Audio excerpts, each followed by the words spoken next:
প্রিয় ভিউয়ার্স, আজকে আমরা দেখব কিভাবে কিবোর্ডের সাহায্যে একটি নতুন ফোল্ডার তৈরি করা যায়। ল্যাপটপ অথবা কম্পিউটারে আমরা কাজ করার সময় খুব দ্রুত কিছু কাজ করতে হয়, যার মধ্যে একটি ফোল্ডার তৈরি করা। তো চলুন দেখে নেওয়া যাক। তো নতুন ফোল্ডার তৈরি করার জন্য অবশ্যই আপনাদের একটি কিবোর্ড থাকতে হবে। তো ফোল্ডার তৈরি করার জন্য কিবোর্ড থেকে একই সাথে প্রেস করতে হবে Ctrl+Shift+N। তাহলে দেখুন কত সুন্দরভাবে একটি ফোল্ডার তৈরি হয়েছে। এখন আমি যদি ব্যাক স্পেস প্রেস করি তাহলে এটা মুছে যাচ্ছে।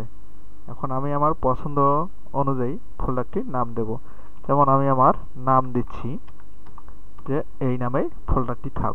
তাহলে দেখুন আমি মাউস ছাড়া কিভাবে কিবোর্ডের সাহায্যে একটি ফোল্ডার তৈরি করলাম।